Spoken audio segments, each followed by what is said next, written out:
Hey everybody, Doug from Run DNA here, and I'm going to review a walking gait analysis with you. And I want to use this as a way to help identify how you would explain some of your findings to somebody. So, to give you background, this is one of our newer users. They were getting trained on the device, and they sent us this file, and we used this as a good case review.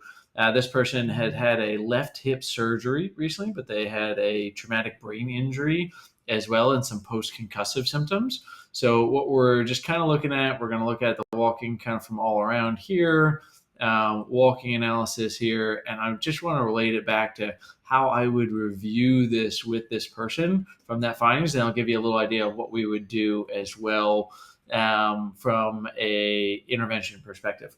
So the first thing that we're going to see is the score is 22.78, so pretty highly involved. That's a pretty high score with what we're seeing. And then it says the primary factor is cadence, and then the secondary factor is knee flexion and mid-stance asymmetry. So, looking at that, knowing it's kind of left hip involved as well, what you'll kind of see, and if you watch it, you'll notice that even on the left side, that when we look at some of these pelvic drop numbers, we see that it's right up on both of those. So as we go down here to pelvic drop, on the left, it's right up, and on the right, it's right up. And what that means is that this person has a compensated gait, that they're trunk lean, they're like in a lateral trunk lean to the side because they're not really feeling fully stable on that side. We also notice that like some other parameters as well, but I want to show you just a little bit about the graphs here. If we go to the hip angles, we can also paint a little bit better of a picture here where this left hip is red. So anything above this line is flexion, anything below it is hip extension. And you see that each time this person kind of gets on that hip, they actually kind of like brace and almost stop some of their motion. And we can see how they really just like those graphs are showing it. But you see here that that right pelvis is up. An interesting thing about it, actually looking at some of the numbers, if you go to the pelvis information, you see that they're always left forward and they're never rotating the pelvis to the right so that the right is forward. So when you're at initial contact on the left side, your right pelvis should be forward.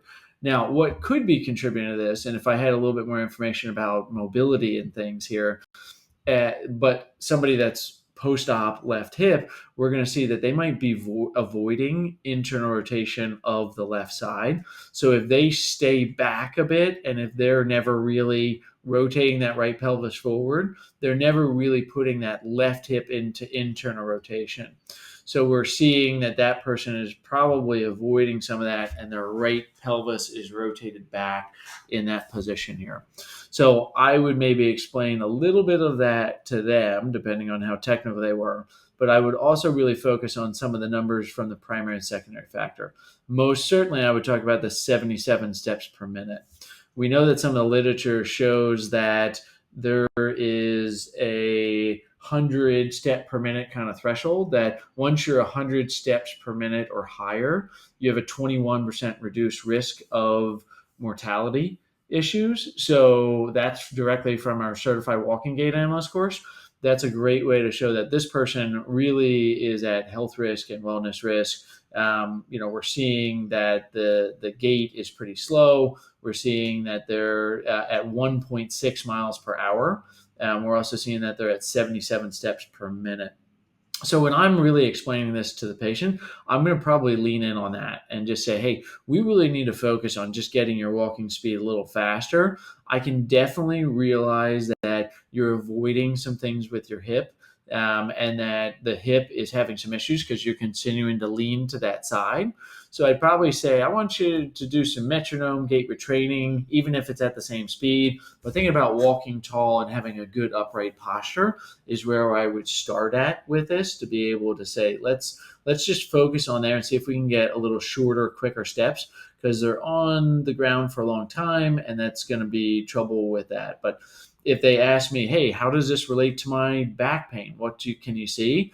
That's maybe where I would get into some of the other information about, we see a difference in your left and right hip. We're seeing that you're not really able to like rotate that pelvis forward. So if I had information about their mobility, I would relate it back to there too. But between the changes in their pelvis and the changes in the hip, left versus right, that could definitely be contributing to some compensations and some lower back pain that they're having. We could also see that they have some residual effects from the surgery where they're really not confident in bearing weight to that side, and they're hiking the pelvis up on the other side, and those glutes aren't really doing their job of keeping the pelvis neutral. So that's where I would just be able to kind of review the information, go into it, look at some of the numbers. Obviously, we're seeing a lot of red here. If we can get some of those to be a little bit better, I think that would see a big impact in their overall walking stability. And I think if we could just get the cadence up and get them comfortable there, walking a little faster step rate, we'd see a lot of those other things improve. And then we could start to look at more specifically, how is that pelvis rotating? Those things, we could cue that with arm swing.